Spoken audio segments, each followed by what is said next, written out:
আমার চ্যানেলে তোমাদের সকলকে স্বাগত। আজ আমরা মাধ্যমিক 2026 এবিটিএ টেস্ট পেপার থেকে ভূগোলের 210 নম্বর পেজের সেটটি সলভ করব, সঙ্গে ম্যাপ পয়েন্টিংটাও আমরা সলভ করব।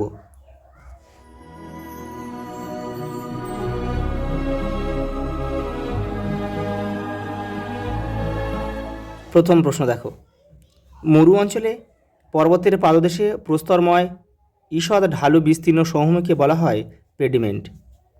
সমষ্ণ রেখাগুলি পরস্পর সমান্তরালে অবস্থান করে দক্ষিণ গোলার্ধে। নিম্নে স্থানীয় বায়ুর মধ্যে শীতল বায়ু নয়, মানে শীতল বায়ু নয় মানে কোনটা উষ্ণ বায়ু, তাহলে এখানে উষ্ণ বায়ু হবে খামসিন। আর বোরো, পম্পের মিশ্রল এগুলো কিন্তু সব শীতল বায়ু। পরিবেশ বান্ধব বর্জ্যটি হলো সুতির ন্যাকড়া।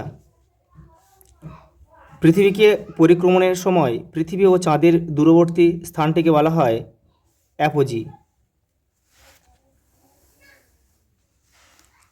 পরেরটা দেখো, সমুদ্র বায়ুর বেগ বৃদ্ধি পায় সকালবেলা। মেরুজ্যোতি দেখা যায় আয়নোস্ফিয়ারে। বড় দানাযুক্ত মৌচাকের মতো মৃত্তিকা হলো ল্যাটেরাইট মৃত্তিকা। ভেষজ উদ্ভিদের উদাহরণ হচ্ছে সিংকোনা। ভারতে প্রথম জনগণনা শুরু হয় 1872 খ্রিস্টাব্দে। পরেরটা দেখো, ভারতের বেসরকারি লৌহ ইস্পাত কারখানা হলো জামশেদপুর। এটা কিন্তু বৃহত্তম, ঝাড়খণ্ডে অবস্থিত। বেসরকারির মধ্যে এটা কিন্তু বৃহত্তম। ভারতে প্রথম মেট্রো রেল চালু হয় যে শহরে, কলকাতা, 1984 খ্রিস্টাব্দে।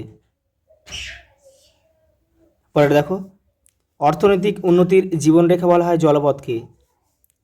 ভূবৈচিত্র্য সূচক বা টেপো মানচিত্রে সমোন্নতি রেখা দেখানো হয় কোন রং দ্বারা? বাদামি। পরেরটা দেখো, এখানে শুদ্ধ অশুদ্ধ দিয়েছে, ঠিক নির্দেশ অনুযায়ী কিন্তু তোমাদের উত্তর দিতে হবে।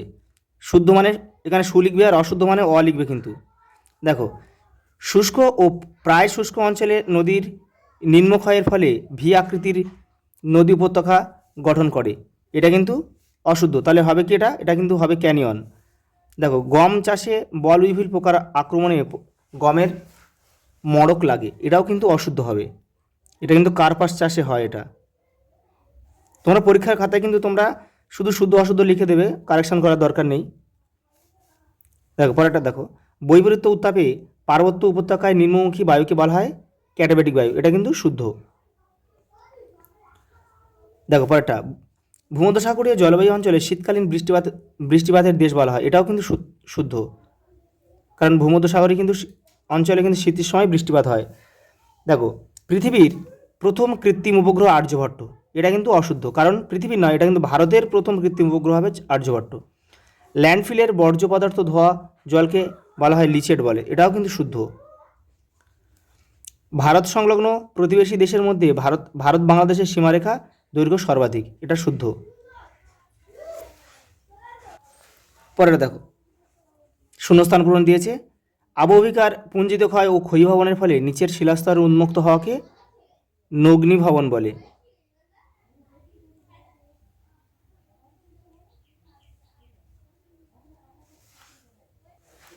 নগ্নীভবন বলে। পরেরটা দেখো, ঊর্ধ্ব ট্রোপোস্ফিয়ারের পশ্চিম থেকে পূর্বে প্রবাহিত দ্রুতগতি সম্পন্ন সর্পিলাকার বায়ুকে জেড বায়ু বলে। ভার্মিকম্পোস্ট সার তৈরিতে প্রধান ভূমিকা থাকে কেঁচো। সবচেয়ে জৈব সারের মধ্যে সবচেয়ে উন্নত সার কিন্তু এই ভার্মিকম্পোস্ট। বৃষ্টি ছায়া অঞ্চল দেখা যায় পর্বতের অনুবাদ ঢালে। বিশাখাপত্তনম হলো একটি বন্দরভিত্তিক লৌহ ইস্পাত কারখানা।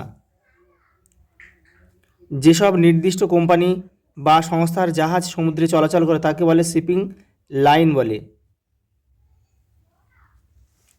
পরেরটা দেখো, কৃত্রিম উপগ্রহের সোজাসুজি নিচে ভূপৃষ্ঠের অবস্থিত বিন্দুকে বলা হয় নাদির বিন্দু। দেখো এবার কি রয়েছে, দেখো এবারে মান 1 রয়েছে। দেখো, নদীর গতিবেগ দ্বিগুণ বৃদ্ধি পেলে তার বহন ক্ষমতা কত গুণ বৃদ্ধি পায়? 64 গুণ বৃদ্ধি পায়। পরেরটা দেখো, গ্রেট গ্রিন ওয়াল কোন মরুভূমিতে রয়েছে? সাহারা মরুভূমিতে রয়েছে। বিভিন্ন জলাভূমি ও ধান ক্ষেত জমা জল থেকে কোন গ্রিনহাউস গ্যাস নির্গত হয়? মিথেন বা CH4 লিখতে পারো। কোন তিথিতে মরা কোটাল হয়? কৃষ্ণ ও শুক্লপক্ষের অষ্টমী তিথি। তোমরা একটু লিখে নিও, খাতায় লিখে নেবে একটু, অষ্টমী তিথিতে। পৃথিবী ঘূর্ণমাদের কেন্দ্রে কোন চাপ অবস্থান করে? উচ্চ চাপ।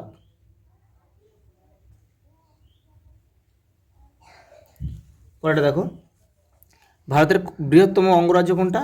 রাজস্থান।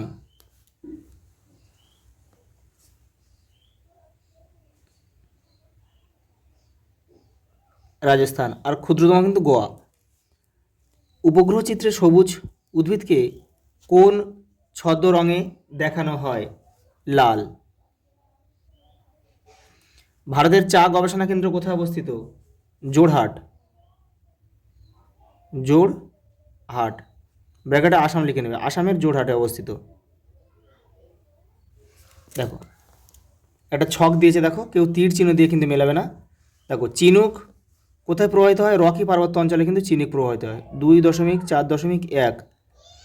প্ল্যাংটন হচ্ছে কোথায় পাওয়া যায়? মগ্ন চড়াতে প্রচুর পরিমাণে কিন্তু প্ল্যাংটন পাওয়া যায়। শীতল স্রোত আর উষ্ণ স্রোতের মিলনে কিন্তু এই গ্র্যান্ড ব্যাঙ্ক মগ্নচড়াগুলো গড়ে ওঠে। দেখো পাইন পশ্চিম হিমালয়ে দেখা যায়। 2.4.3। আর কার্পাস হচ্ছে চাষ হয় রেগুর মৃত্তিকায়। 2.4.4। দেখো এবার ম্যাপ পয়েন্টিং রয়েছে, দেখে নাও। এই যে দেখো ম্যাপ পয়েন্টিংটা দেখে নাও। এখানে উপরে তোমরা রোল, রেজিস্ট্রেশন নাম্বার এবং নামটা পেনে লিখবে, আর বাদবাকিটা পেন্সিলে করবে। আমি তোমাদের ভিডিওটা সুবিধার জন্য কিন্তু পেন্সিলে করছি। দেখো ম্যাপ পয়েন্টিং কিন্তু বিভিন্ন রকমভাবে আসবে, প্রশ্ন হিসেবে আসবে। প্রশ্নটার উত্তর যদি তোমরা জানো তবে কিন্তু তোমরা করতে পারবে। দেখো কী দিয়েছে, দেখো প্রথমেরটা, ভারতের প্রাচীন ভঙ্গিল পর্বত কি? আরাবলি। কোথায় অবস্থিত? রাজস্থান। এই যে এই এখানে আরাবলিটা এখানে এঁকে দেবে, দিয়ে আরাবলি আর দাগ নাম্বারটা কিন্তু অবশ্যই দিতে হবে। দেখো পরেরটা গিয়ে কাবেরী নদী, দক্ষিণ ভারতে অবস্থিত পবিত্র নদী। দেখো দক্ষিণ ভারতের এই যে কাবেরী নদী, নদীর কিন্তু একটা কি তীর চিহ্ন দিতে হবে কিন্তু, যে কোন প্রবাহের দিকটা নির্দেশ করতে হবে।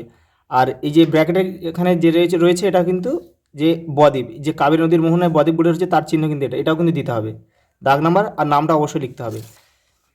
লোকটাক হ্রদ কোথায় অবস্থিত? পূর্ব ভারতের মণিপুরে অবস্থিত। এই যে দেখো এই যে এই জায়গাটায় লোকটাক হ্রদ অবস্থিত। প্রাকৃতিক সৌন্দর্যের জন্য কিন্তু এই হ্রদটা খুবই বিখ্যাত। দেখো পূর্ব উপকূলের স্বাভাবিক বন্দর, দেখো বিশাখাপত্তনম। এই যে ঠিক বঙ্গোসাগরের ঠিক এই জায়গাটায় বিশাখাপত্তনম অবস্থিত। এই যে গোদাবরী নদী রয়েছে এখানে, এই তার পাশেই কিন্তু রয়েছে বিশাখাপত্তনম। পরেরটা দেখো, একটি কফি উৎপাদক অঞ্চল দক্ষিণ ভারতের একদম নিচের দিকে রয়েছে। এই যে এই জায়গাটায় কেরল, তামিলনাড়ু আর কর্ণাটকের কিছু অংশ জুড়ে কিন্তু এই যে কফি উৎপাদক অঞ্চলটা গড়ে উঠেছে। সবচেয়ে বেশি কফি উৎপন্ন হয় কিন্তু কর্ণাটকে, ওই জন্য কর্ণাটক কিন্তু কফির রাজ্য বলা হয়। পরেটা দেখো, একটি চিরহরিত বৃক্ষের অরণ্য বনভূমি।